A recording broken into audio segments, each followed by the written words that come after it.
Good morning, friends. Today we present The Man of Fire, written by Edward Hughes, illustrated by Lazarus, adapted by E. Frischbutter, produced by Bible for Children. Everything looked bad for Israel. The king and queen hated God. What a bad example. Soon the people also hated God and worshipped false gods. Did anybody love God? Yes, there were a few faithful worshipers. One day, God spoke to one of them named Elijah. Elijah told wicked King Ahab, "As the Lord God of Israel lives, there shall not be dew nor rain these years except at my word." This meant famine. God would not let his people Israel go on in their wickedness.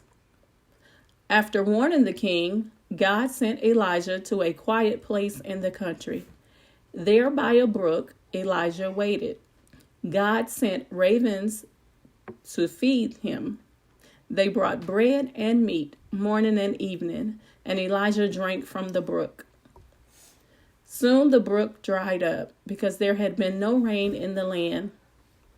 God's word was coming true. The whole country was short of water. The crops didn't grow. People were hungry. Perhaps Elijah wondered what would happen to him now that the water was gone. God told Elijah, "Arise, go to Zarephath and dwell there. See, I have commanded a widow to provide for you." God knew his servant's needs, but what a strange way to provide. Humbly, Elijah obeyed God. When he got to Zarephath, the widow was at the city gates gathering sticks for firewood. "Please bring me a little water in a cup." Elijah asked the woman, "Please bring me a morsel of bread." "I do not have bread," the widow answered. "Only a handful of flour in a bin and a little oil in a jar." Sadly, the lady told the prophet that when this was finished, she and her son would starve to death. "Do not fear. Make me a small cake from it first, and afterwards make some for yourself and your son." Elijah said, "The flour will not be used up, nor the oil, until the day the Lord sends rain on the earth." God would have to work a miracle for that to happen, and he did. The lady and her son ate for many days, yet the bin of flour was not used up, nor did the jar of oil run dry. Elijah lived with them. One day a sad thing happened. The widow's son died. Elijah carried the boy's body to an upper room. He cried out to the Lord, saying, "O Lord, my God, I pray, let this child's soul come back to him." What an impossible prayer!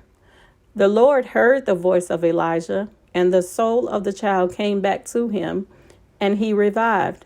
When Elijah took the child and gave him to his mother, she said, "Now by this I know that the word of the Lord in your mouth is the truth." 3 years later, God sent Elijah back to the king, saying, "I will send rain on the earth." "Go to Ahab." His wife Jezebel had already murdered 100 prophets of God.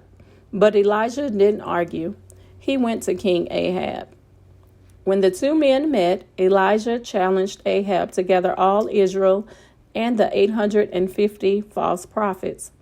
In a place called Mount Carmel, Elijah spoke to the people. "If the Lord is God, follow him." Elijah had 2 bulls prepared as sacrifices, but no fire was to be used to light them. "You call on the name of your gods, and I will call on the name of the Lord." He said, "And the God who answers by fire, he is God. It is well spoken." the people answered. From morning to evening, the false prophets called upon their false gods. They leaped and danced and cut themselves with knives until they bled, but no fire came. Then Elijah soaked the wood and sacrifice with water and prayed, "O Lord, hear me, that this people may know that you are the Lord God." Then the fire of the Lord fell. It burned up the bull and the wood. Then it burned up the stone altar. When the people saw it, they cried. The Lord, He is God. And Elijah said, Seize the prophets of Baal. Do not let one of them escape. Elijah did what King Ahab should have done long before. He killed the false prophets. Then God's servant told Ahab that rain was on the way. Soon a small cloud appeared. Would there be rain after more than 3 years of deadly drought? In a little while, the sky became black with clouds and wind, and there was a heavy rain. God sent the rain. God showed the people that Elijah was telling them the truth. God showed that He alone is the true God. Do you think King Ahab honored God and his servant Elijah? No. In fact, Jezebel tried to kill Elijah, but he got away. In the end, Ahab died in battle, and servants pushed Jezebel off a high wall in the palace. She crashed to her death on the stones below. What happened to Elijah? One day, God sent a chariot of fire with horses of fire, and Elijah, God's man of fire, went up by a whirlwind into heaven.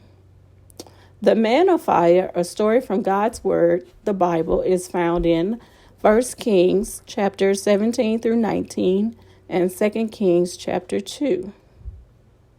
The end.